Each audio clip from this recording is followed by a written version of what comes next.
Good afternoon and welcome to this special edition of the Federal Executive Forum celebrating 20 years of profiling IT mission programs in the federal government. This is our fifth annual Profiles in Excellence Chief Technology Officer program, which will be coming to you from the virtual studios of WTOP and the Federal News Network. I'm Luke McCormack, and during today's show, we will discuss emerging technologies and innovation at numerous government agencies and hear from their key leaders making them happen.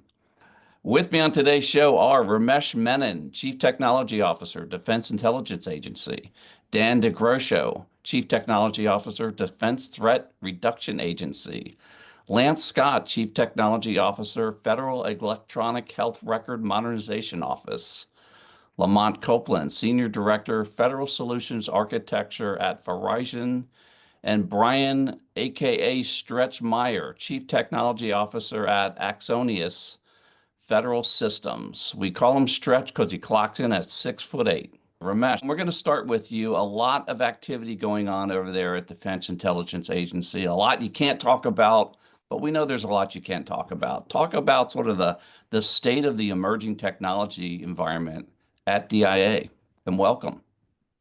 Luke, good morning. Good morning, team. Glad to be here.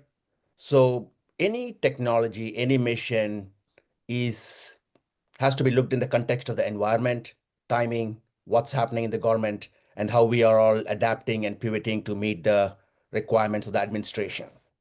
As probably many of you might have heard over the last few months, many of the federal employees have departed the federal workforce. And that means we have to reset and reassign and do a reorganization to support the mission needs. Obviously, our mission is always first.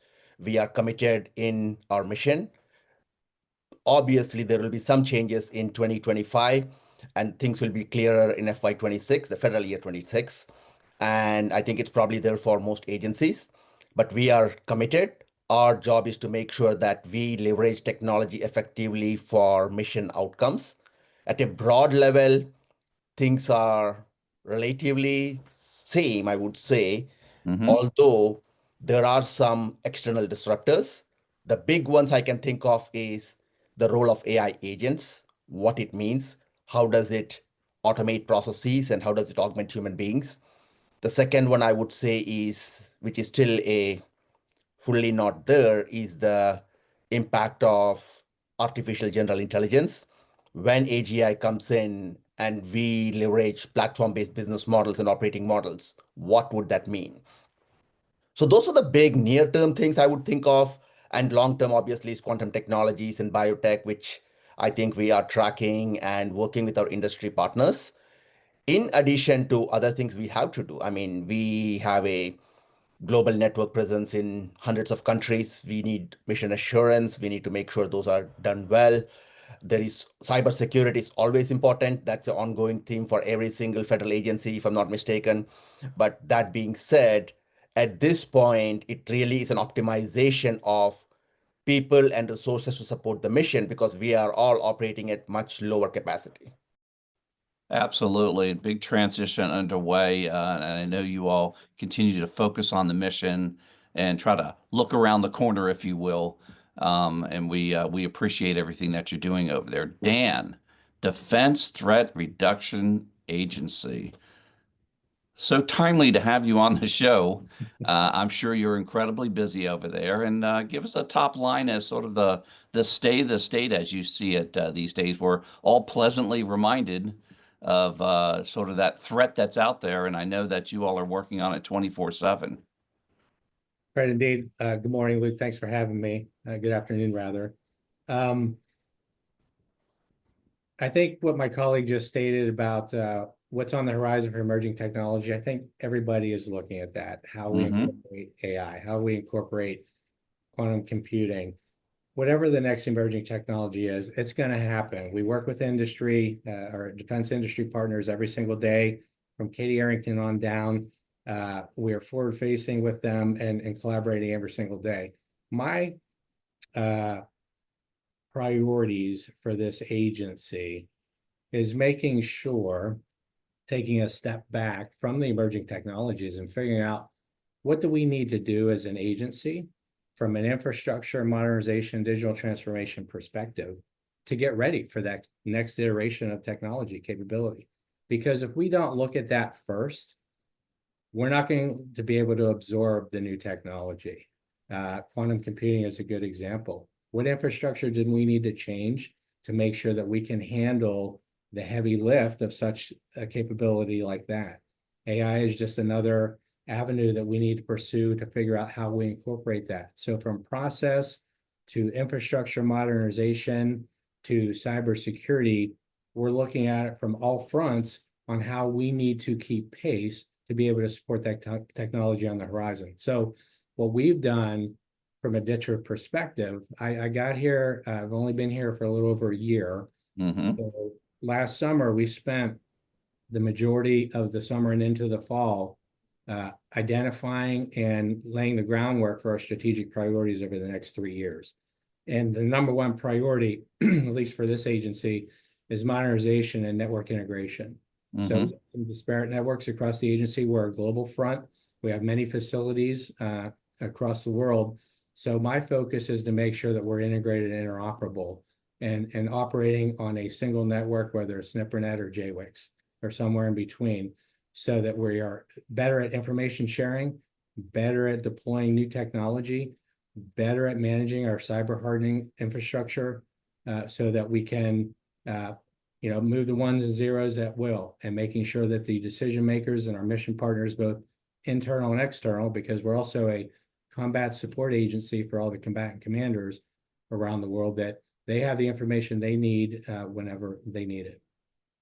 No question about it. I mean, it's so important to understand your environment and then lay those tracks down, right? So you can stack all these capabilities on top of that. And we wish you well in regards to getting all that capability in place to certainly keep our country safe. Lance, how about over at Federal Electronic Health Records? You all are right in the middle of an incredible movement, if you will, to finally modernize that environment and get it across the finish line there. So talk to us about the top line there in regards to the CTO's perspective of that. Yeah, absolutely, Luke. Thank you for inviting me today. One thing that is absolutely certain is we don't lack for new, bright, shiny ideas to incorporate. There's more than enough things that are thrown at us. Yes. That the hardest part with us, with the DoD being 100% fielded, the VA just picking up its fieldings again, 13 sites going live in FY26, is kind of sorting through all those bright, shiny ideas and picking out the ones that will be most advantageous to both the patient and efficient for the taxpayer. Basically, making efficient use of the taxpayer dollars. As far as technologies, we've got things like seamless exchange, I'll be talking about a little bit later, longitudinal natural language processing, and of course, we're always working on cyber. It seems like that's the gift that keeps on giving.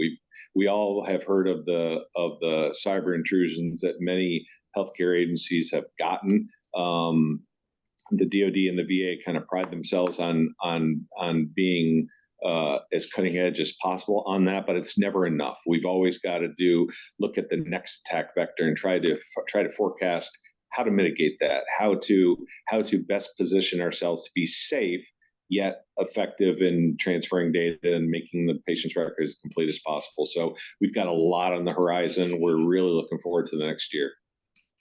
Fantastic, and I completely appreciate the shiny objects and more help than you need probably in a lot of cases. So best of luck with that. I know you all will do well. Lamont, Verizon, you all stitch it all together. You're working very closely with all of these CTOs, no doubt.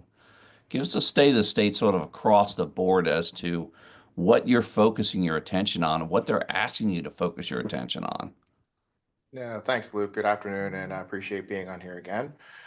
Yes, a lot of the focus is really on how we're enabling some of these innovation technologies that are supporting each one of these missions. We're, as all the folks said previous to me, a lot of it's thinking about all the AI and all the work that's coming down through there, and then looking at the future and those elements which are coming in, and we'll start saying, okay, how do I make sure that I have the right infrastructure underneath it? a lot of this will not happen or take place without that strong infrastructure underneath there. Dan said it before, there's an infrastructure modernization that has to associate with each one of these new technologies that are coming into place so that you're able to support the end-to-end mission and actually get the performance that you need. I mean, you're going to be looking at like a 20 to 30% year-over-year growth every year for the next 5 years of data that's going to be passing across our networks to support things like AI and quantum when it does become more in fruition. And that's where we'll be there to be able to support each one of these CTOs with their mission to be able to make sure that they're able to get data back and forth. And then you're going to see a bigger proliferation of these things over to the edge too as well. And that's where things coming in from, not just the fiber assets that we're going to be able to put in place, but also the wireless assets too as well.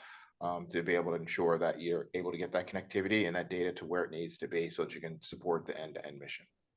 It's so important that these sort of dual platform technologies, we'll call it sort of the wireless and the wired, if you will, are both in play, because depending on your environment there, you need one or the other, or a mix in most cases. So let's face it, none of this happens unless we have superior and secure and reliable bandwidth into these environments. So we certainly do appreciate everything that you all are doing to make that happen. Stretch, tell us about the environment that you're working with. You're working across a variety of federal systems over there. Give us a top line. Yeah, it's been Give us really the top fast. line from 6'8". How about that? Yeah, it's been I'm looking down through the clouds on everyone, trying to see what everyone's doing. Yeah, it's been really fascinating watching everyone. The role that I'm in has been a lot of fun. My whole background has been working in the DoD and the intelligence space my whole career. And then now coming and being the field CTO over at Exonius Federal, I get to work with everyone in the intel space, the DoD space, and across the whole Fed civilian landscape. And a lot of what I'm seeing is everyone's really focused on the post-quantum. Are they ready? Are their systems going to be resistant to the crypto aspect of being, cracked into that? And a lot of what I used to do in the past is connecting all the different classified networks together through tacklings and encryption. And so I could understand why that is a big concern, is to make sure we can stay safe. And I'm really looking forward to not just that, but the AI aspect of what are the pilot programs going to look like. The Air Force is releasing a big machine learning AI aspect for all of the airmen across the Air Force worldwide, and they're encouraging everyone to use this to save time in their day-to-day jobs. So I'm really looking forward to what innovation and what time savings that's going to help everyone, and what the way forward is going to look like. I really appreciate everything that you all are doing to stitch it all together. And let's roll to a second question that I love, which is particularly with this group, and that's about a specific program you'd like to highlight. I know you all are working on some whiz-bang type stuff. There's stuff in the Petri dish. There's stuff that's recently deployed, et cetera. Dan, let's start with you at Defense Threat Reduction Agency. Give us an example program you'd like to highlight for the listening audience. Thanks, Luke, for the question. I would say that we don't have a single program that we're targeting per se. Back to my original statement about modernization. Yeah. I think that when you focus on the environment that you're in and you look at the current state of play and your limitations to be able to support advanced technology as a force multiplier, you really need to look at the weakest link. And I think for us, it's our legacy environment, focusing on how we get out of that and modernize to the greatest extent possible in the shortest time possible. So we've taken some strides to be able to do that. As you know, we're under continuing resolution, and there's been some guidance and direction from the top about what we're doing with contracts. So we got out in front of that early and conducted a contract consolidation effort to where we had 5 different defense contractors supporting DITRA technology, not just within IT, but throughout the agency. So we streamlined that into one prime contractor, focusing on the core mission of the agency and delivering the capability that we need to deliver for the warfighter. So that's a that's a wide scope initiative that we're undertaking. But what that did, and we're already seeing return on investment from that, and the incredible amount of labor cost reduction, administrative overhead that we are paying, that we now have dollars to roll into other procurement opportunities to support modern day technology. So that's the focus today for us, is again modernization, but streamlining and gaining IT efficiencies throughout. And where we can leverage already existing capabilities with the Defense Information Systems Agency, for example, and looking at their Thunderdome capability to make sure that we have a zero trust environment end to end, making sure that only those authorized to be on our network, to see our information, to access our information, is in play. Because as we advance with this technology and with AI and looking at quantum computing in our cryptology environment and cybersecurity environment, how do we get better with that? We got to be able to put a lot of the white noise aside, streamline our processes so we can focus on the stuff that's most important.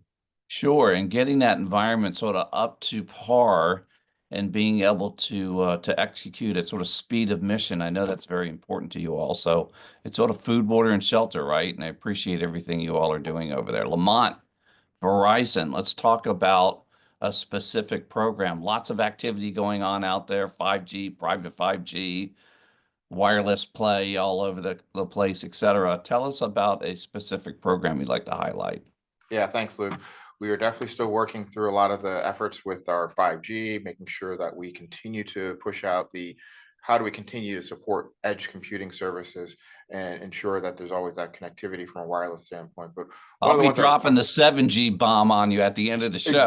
Beware. Exactly.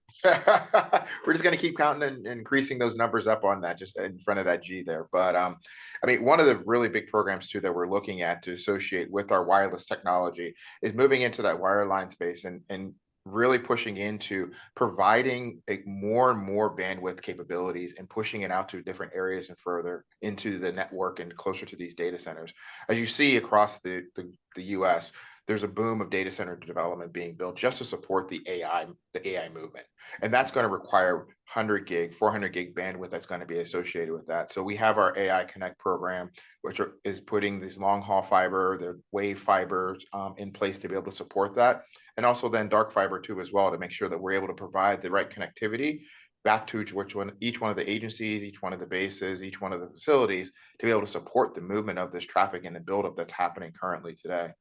And then you're going to move up that stack too. Associated with that, we're moving into and getting into our government SD-WAN, our GovCloud SD-WAN services, and making sure that we're tying directly to each one of those applications connectivity to ensure that you're able to get the performance across the environment, to make sure that you're able to get the performance that you're looking for, the connectivity that you're looking for, but also then the security too as well. As you heard a lot of the folks say on here before, security is paramount, it's key. You're going to have these encryption modules that are associated with the VPNs that's inside of that GovCloud instance that we have to be able to move that traffic back and forth, control how it's getting to each user, control who's touching what data and what applications.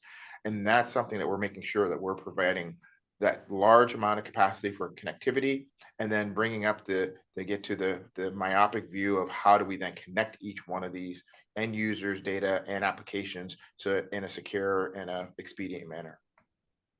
Security, a good catch there. That zero trust framework really clutch in this environment as we build out these capabilities.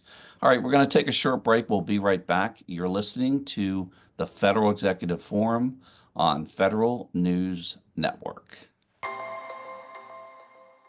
Welcome back to the Federal Executive Forum on Federal News Network. We're talking about technology with the Chief Technology Officers, emerging technology, specifically asking about, well, specific programs. Ramesh, I want to ask you, Defense Intelligence Agency, a lot of moving parts going on over there.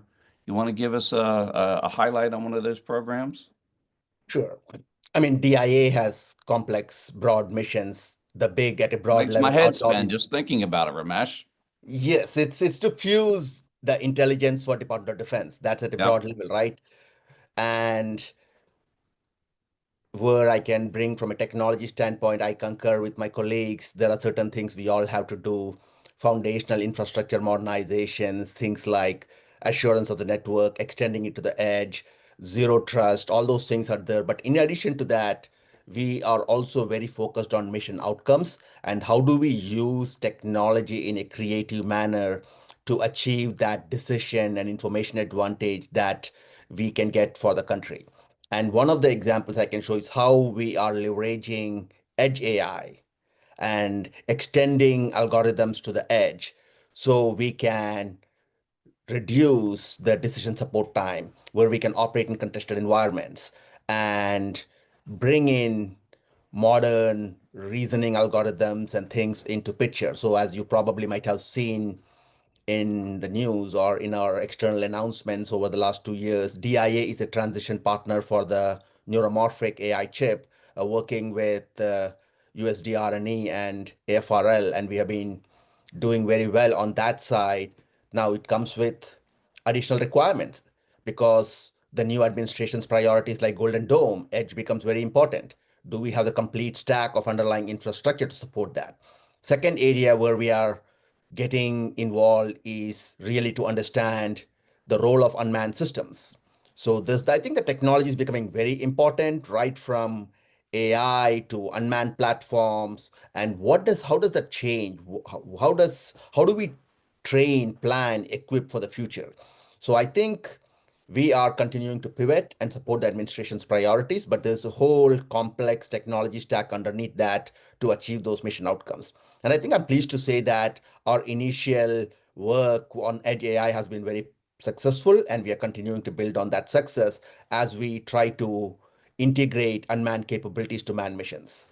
I can't imagine all this autonomous capability that's rolling out there and the amount of effort that's being put into stitching all that together seamlessly and making sure that it's secure, et cetera. So hats off to the entire team for that one. Stretch, let's talk about the environment that you see. You know, you're sort of in the catbird seat there, right? You can see across all these various agencies. You want to give us an example of a program that you'd like to highlight? Yeah, a big couple programs that come to mind. One that first comes to mind is the CISA CDM program. You know, there's a big modernization happening right now of how they're gathering all of the device details across the board, and just the involvement and seeing the improvements of what they're doing is kind of exciting. You know, so for, you know, in the past, they've connected and grabbed all the asset and user details and pulled it all up together. Now they've centralized all of that to streamline it going forward. And I think there's going to be a lot of goodness coming out of that. I've been heavily involved with the team and seeing what the plans are.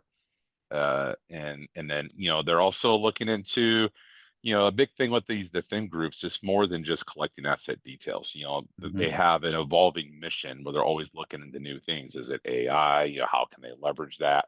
You know, how can that help with the CISA orders that are going out, and how the agencies will respond? Yeah, a program that's definitely got some history, has evolved and emerged over time, really refined itself, and we appreciate all the work that you're doing there to make all that happen. Super important to keep these environments very secure. Lance, how about at Federal Electronic Health Record modernization? A lot of activity going on over there. You sort of touched on how many of these environments you're going to have rolled over in 16. I know that's one of your big metrics, but there's probably a bunch of other pieces of the program that you may want to highlight. Absolutely. There's one program in particular that I always like to bring up. Number one, I want to couch it as IT. We look at as a force multiplier. We want to make sure that we're not blinded by all the bright shiny things that come in, and just focus on those things that provide the most bang for the buck, that give us efficiency that we wouldn't have, and make the lives of the patients and the clinicians better. And one of those programs is something called longitudinal natural language processing. One other thing I've always said is the biggest problem faced by clinicians today is information overload, that we've just got so much data that goes out and they have to sift through to find out what's pertinent.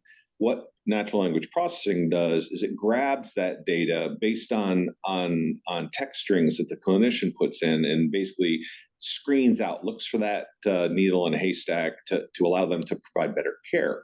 What we did with Military Entrance Processing Command, MEPCOM, is where all the candidates for all the military armed forces go to do their initial screening.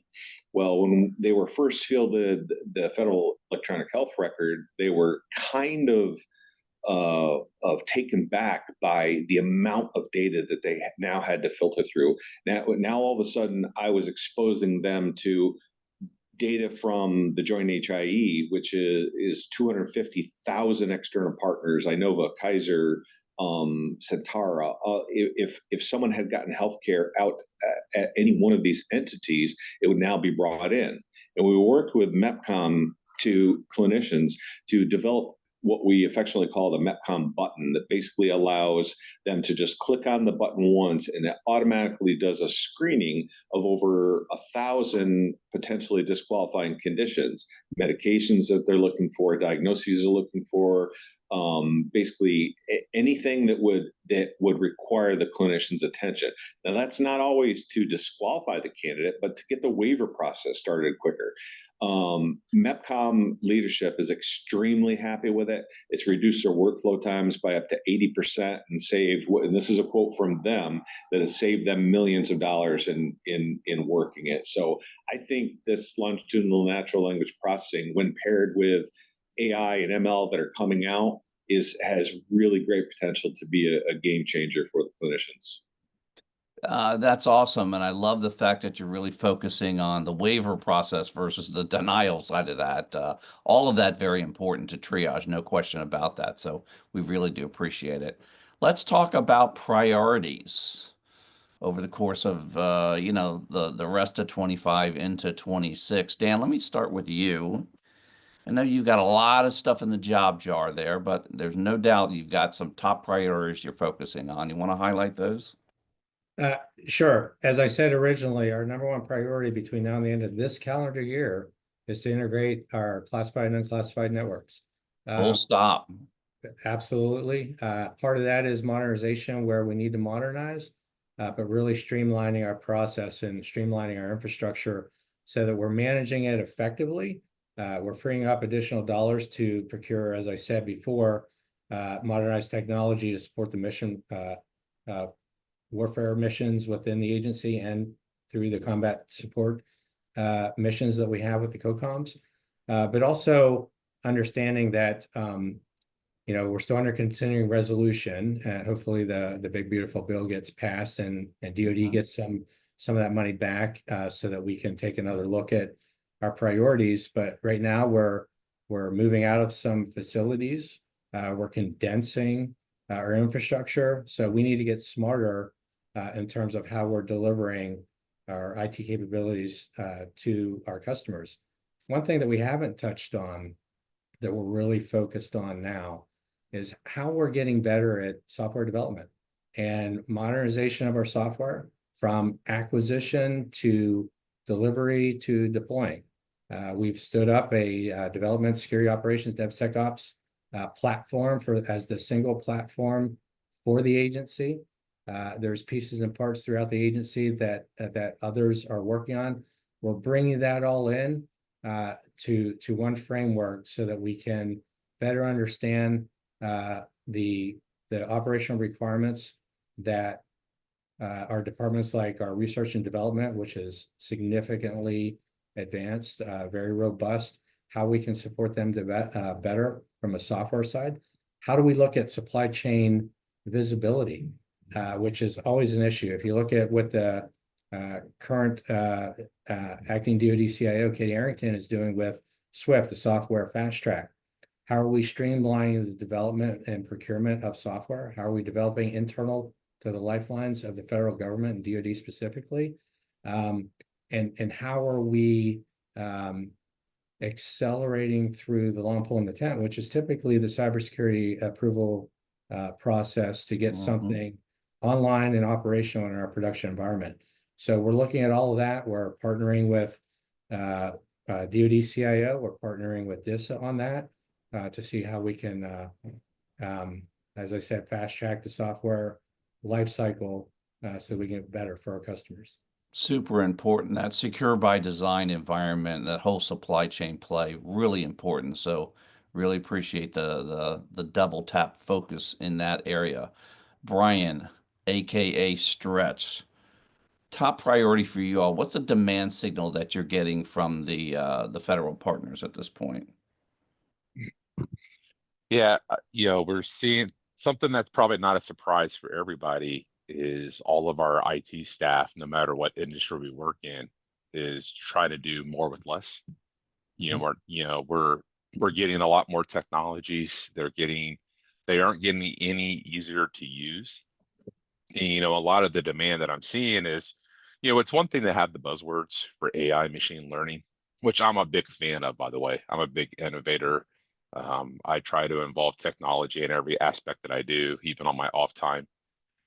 But what I'd like to see is not just use the buzzwords, but like have a better understanding of, how is AI making things easier?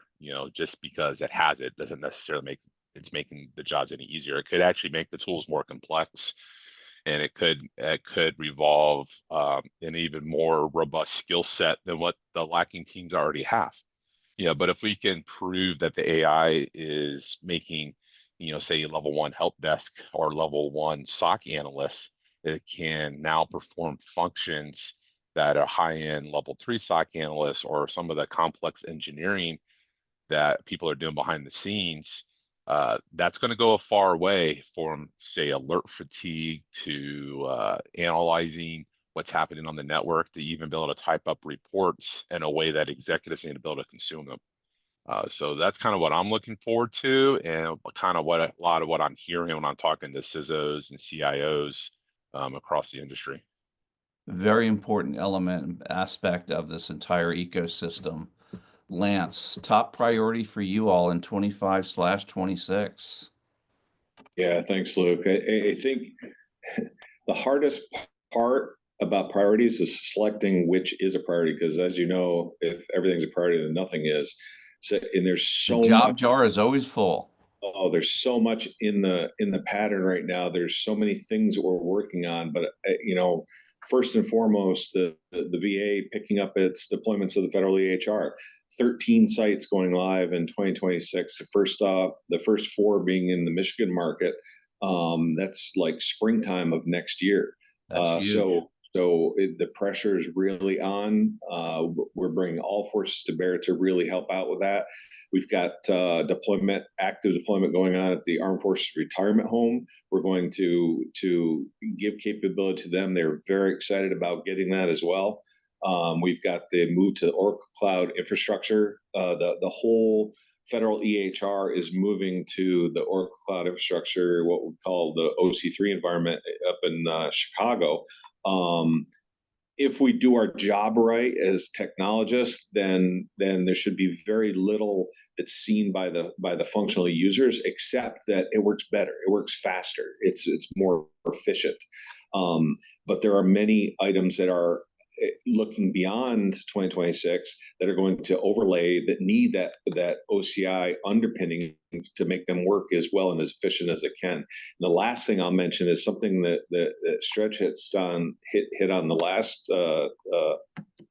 time, is I'm absolutely a firm believer that don't throw something at a functionality just because it's new.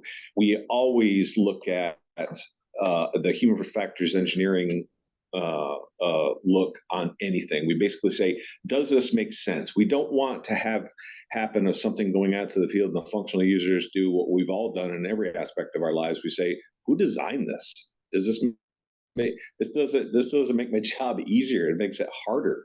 We really appreciate. I've got some really smart people that work on these features, but the last check the box is we go the human factors engineering SMEs and say, does this really make sense that we think it does?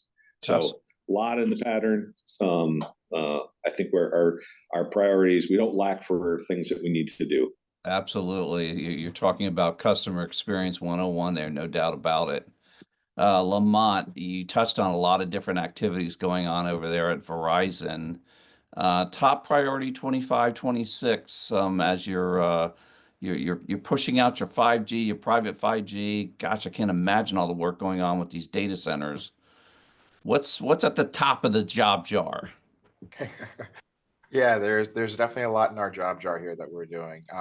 Yeah, besides the stuff that I talked about previously with how we're Mm-hmm. working through the wireline capabilities, but we take it back to the wireless side of the house too as well.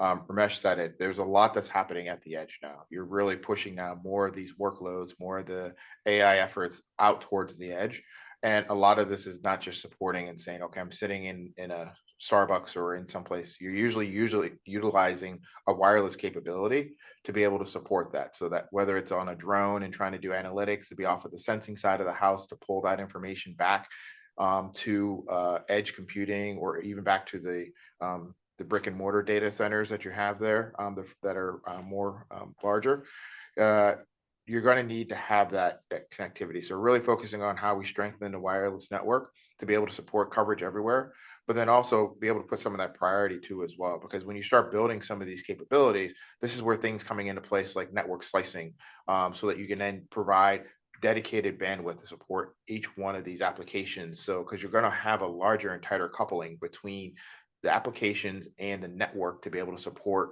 the outcomes that you're looking for. So we're doing a lot of work around there. And then tying into there too is building into both the wireline and wireless network is still building that embedded security that we're looking at. We're looking to continue to build things like our MDR capabilities for managed detect and response, to be able to detect threats and detect activity and then remediate those things. But then we're also looking at some of the things from that quantum side of the house too as well.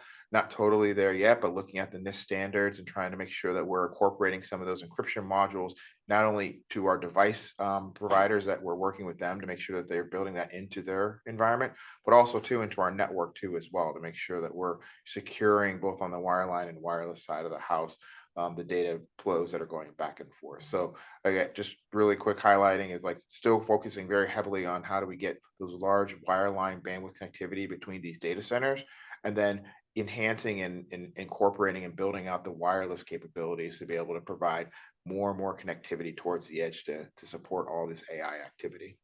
Edge fully in play these days. We really do appreciate everything that you all are doing over there to support the environment. We're going to take a short break. We'll be right back.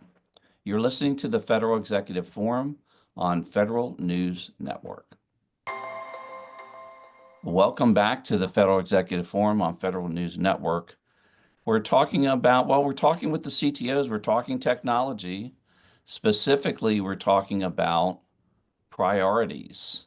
Ramesh, I'm going to bring it up to you. Top priority for you, 25/26. I know the job jar is huge. What's at the top of the list? Well, my priorities are very similar to the administration's priorities right now. We are refocusing our priorities to support the administration's key priorities like Golden Dome, Southern Border. I mean, in addition to what we're already doing with our core mission of fusing intelligence for the entire department. So there are things like Common Intelligence Picture that will enable the CJAD C2 like capabilities on the COP side, and ensuring that we build on our solid attribute-based intelligence to support the object management service that can be consumed by downstream systems and partners, while we have a solid foundational digital infrastructure that will accomplish all of these things. Many of my colleagues have mentioned that in some form or other, whether it is DevSecOps, whether it is zero trust, or whether it is moving from a elliptical key cryptography to lattice key cryptography to support quantum safe encryption with NSM10. So there are many different ways how it is.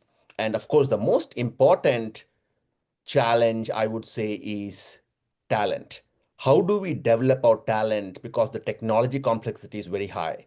The organizational complexity is also very high. And given the competing priorities, we need top talent. So I would really make sure that we have a way to develop and grow our technical talent, because we may not have like the same kind of technical architects that Verizon might have. Yes, we can depend on our industry partners and contractors to do that. But again, if we don't define our requirements, have a clear roadmap, have a clear reference architecture, it is going to be very tough for any agency to really understand what outcome are you expecting and what are the architectural decisions you have made on a project, right? And I think developing that deep technical talent who understands the full stack is a challenge. And we have to develop them way when they're young, not down the lane when they're some division chief. That's too late. So I think it really comes down to attracting and retaining top talent and ensuring that they're empowered, create a culture of innovation, and then that would become the engine that drives innovation, irrespective of what happens, who's in the administration. We can continue to support our national priorities and the commitment we have promised the country. Talent management, a clutch piece of this element, and we really do appreciate you highlighting that. We're going to flip it over to lessons learned. You know, you all are at the vanguard of inserting technology into these environments. Very delicate, tricky type of situation to do that successfully. Lance, let me start with you. Top lesson learned that you'd like to share with the audience about what one needs to be considering as they implement new capabilities, new technologies into the ecosystem. Thanks, Luke. I think far and away the biggest lesson that we've learned here at the firm is we do everything better when we do it together. The firm is a shining example of that, in that we brought together the DoD and the VA to basically cross-pollinize lessons learned of fieldings, take SMEs from one fielding and bring them over as subject matter experts or peer experts when we field a brand new site, to kind of lessen tensions that all new sites have. I think it was definitely not easy in the very beginning a few years ago, but it really has taken off. Once we gain that level of trust between all three partners in the DoD, the VA, and the firm, it's really taken off and exploded. That's probably far and away the biggest lesson learned that I can think of that we've done here in the firm. Great takeaway. We really do appreciate the wisdom there. Dan, how about at Defense Threat Reduction Agency? Top lesson learned that you'd like to impart on the audience here. Sure. Well, lessons learned are endless, right? We've been doing it for a very long time. No doubt. For me, it's three key ingredients to everything that I do: alignment, synchronization, and executive messaging. By that, I mean, for alignment, we should not assume as chief technology officers that we know better than the customer and what they need. Yes, there are some obvious wins, some things we need to deliver, but if we're not talking to the customer and talking to our mission partners, both internal and external, to our agency mission, then we're failing and we're making false assumptions. I'm afraid that when we're delivering, we're not delivering the right capability. Amen. So with our mission partners, first and foremost, and understanding their operational priorities is key.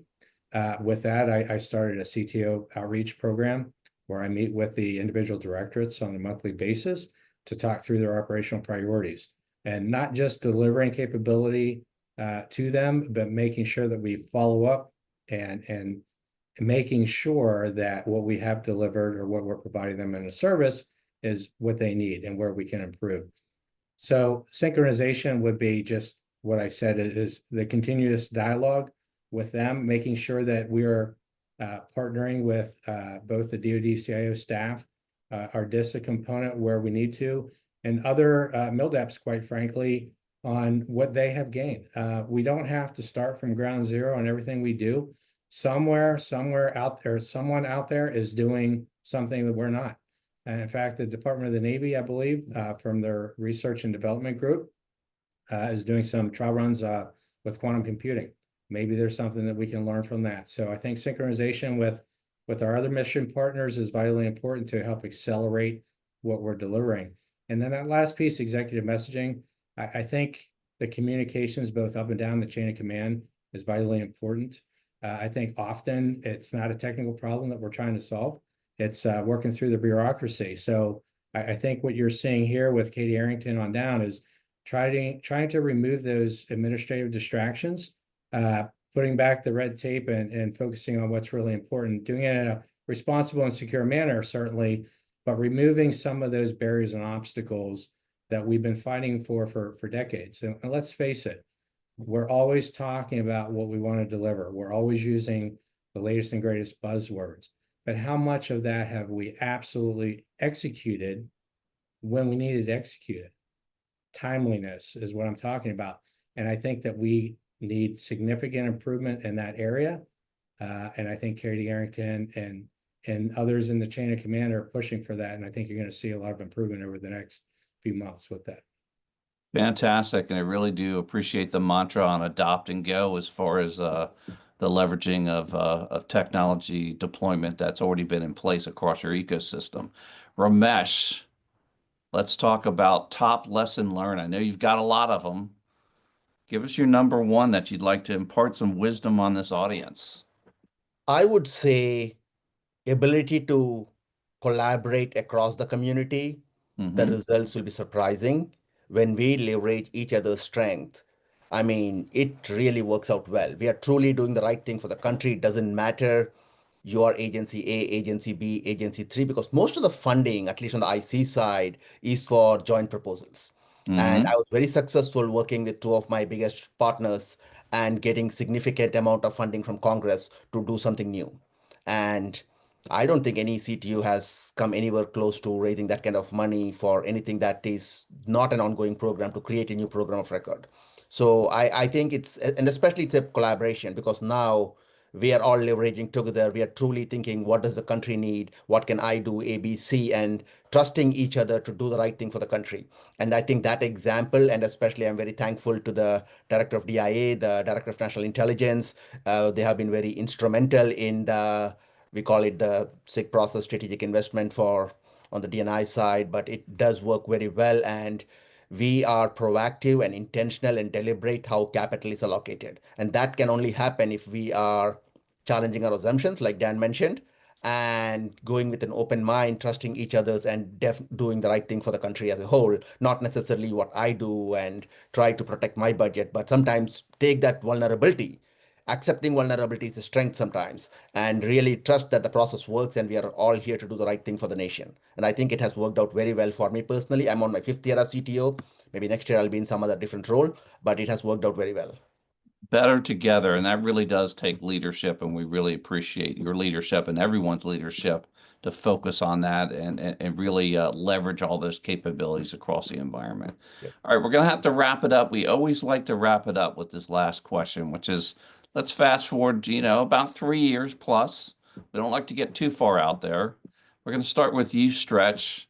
Let's talk about, paint a picture. What's it going to look like 3 years from now? What are you all at Exodus going to be focusing your attention on at that point? What's the prediction? Yeah, a lot of what I'm really looking forward to, we really have crushed the basics of what we do today.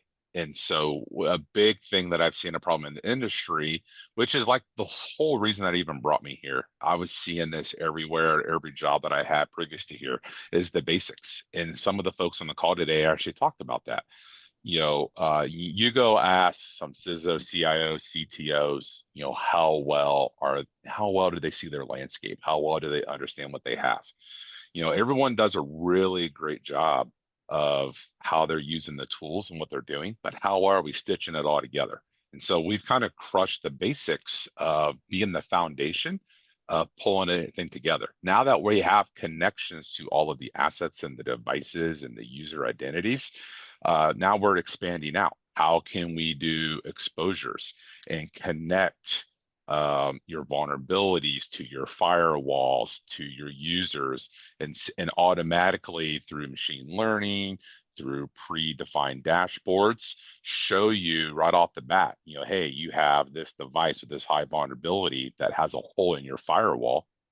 And how can you proactively see what that looks like? Same thing on the identities aspects. Now that we have solved the basics, how can we now use machine learning or AI to show you the governance aspect of identities and proactively show, Lamont is no longer with the organization, and how can we automatically detect that, well, he hasn't logged in 60 days, but we still see this as an active user on the network. How can we proactively deprovision his permissions and disable the account? That's a very generic example, but it's still a problem today in very large organizations. Appreciate the insight there. Lamont, speaking of Lamont, I think he, last I checked, he is still indeed at Verizon. And paint a picture of the future. I look at all these data center build outs. I think about all the things you all are doing on build out, and just massive appetite out there for all these different use cases, everything from autonomous on down. What's it going to look like 2 to 3 years now? What are you all going to be focusing on job one 3 years from now? Yeah, and Stretch hit a lot of it too with that basics and things being built there. We're doing that today and getting all the connectivity and the modernization and all those things there.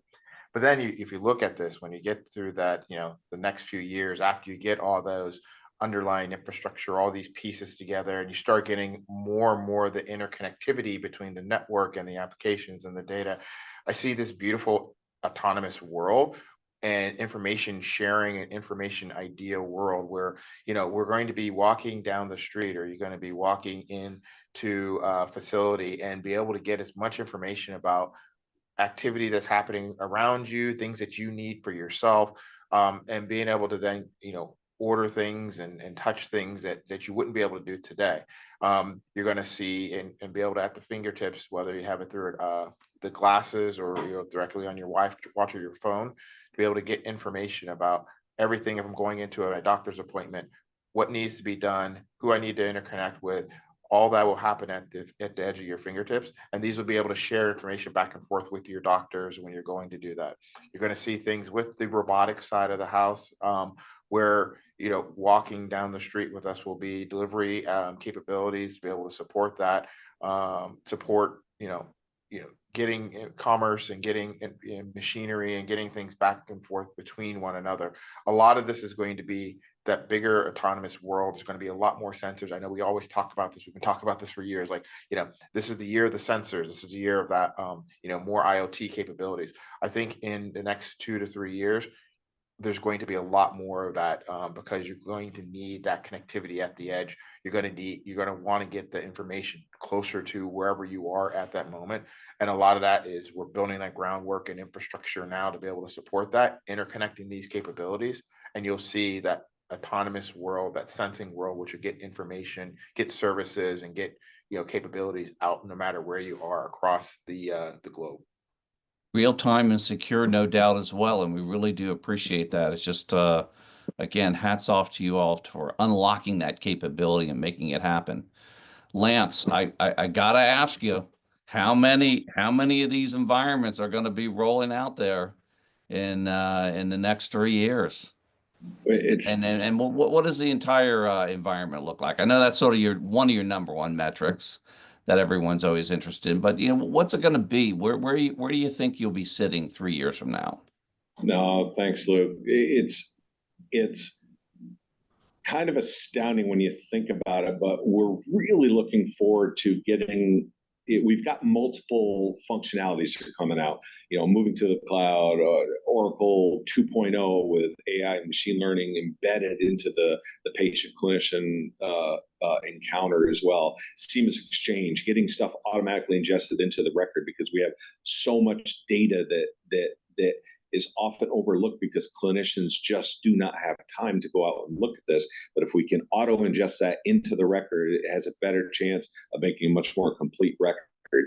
But I would be really remiss in saying that when I look ahead 3 years from now, the VA deployments are going to be reaching warp speed. Just like we saw with the DoD, they had kind of a learning curve hump they had to get over when they started their fieldings. Yeah. It's going to be the same way with the VA sort restart. Of a hockey stick type of thing. Exactly. They've got 13 sites set up for 26, but there's many more after that. So 2.5, 3 years from now, it's going to be.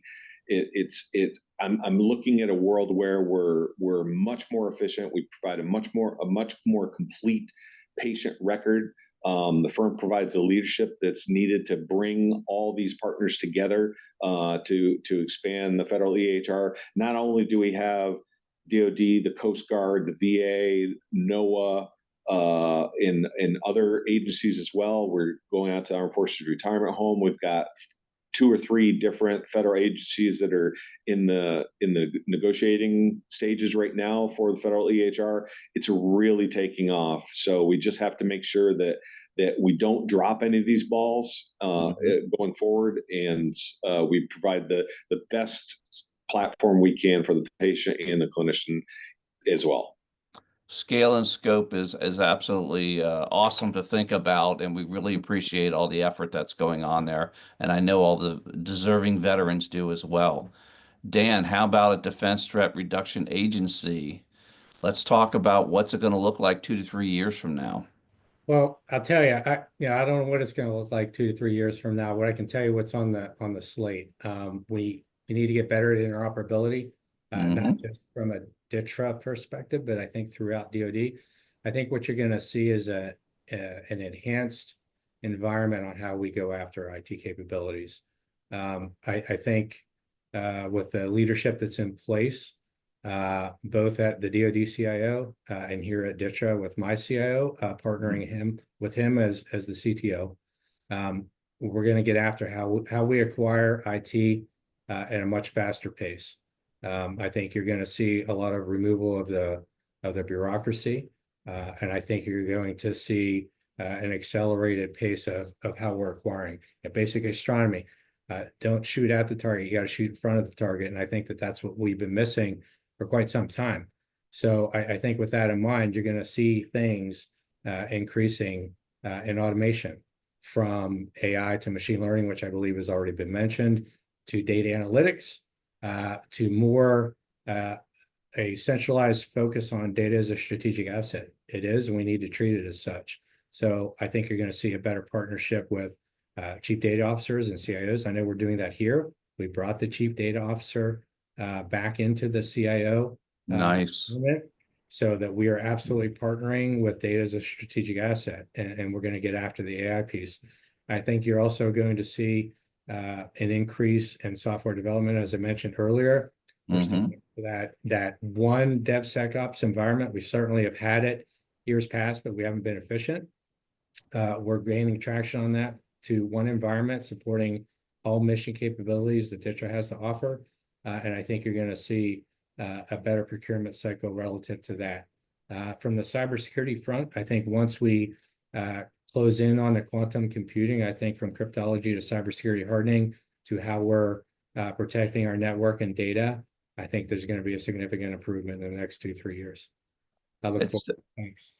As you're working on those building blocks, it certainly looks like you have a nice tight strategy to really lay that capability out and increase that velocity. And we really do appreciate it. I know everyone's looking forward to that. So hats off to everything that you've been doing over there and that you will be doing. Ramesh, take us home.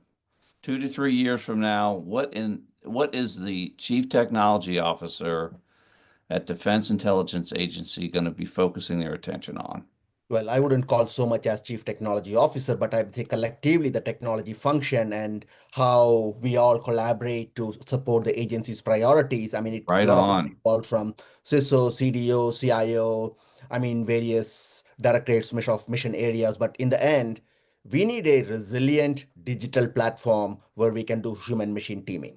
We are flexible, we are nimble, we are able to share intelligence with our partners in a much faster way, in a secure way. So obviously, yeah, Lamont mentioned about the importance of resilient traffic. I mean, Dan mentioned about the toolchain integration with DevSecOps. We already have created things like Model Exchange, so people can start reusing these AI models for their developments. So I think it really comes down to investments in talents and platforms and the ability to leverage these platforms to achieve the mission outcomes and goals. And that can only happen if we have the right talent and right culture. We really do appreciate that. And I really appreciate all of the guests that have taken their time out of their busy schedules today to join us for this program. I'd like to thank all of our sponsors for supporting us on the show. I'd like to thank the good people here at Federal News Network that make our program so successful and enjoyable. And most of all, I'd like to thank the listening audience out there that tune in every month. You've been listening to the Federal Executive Forum, part of Federal News Network.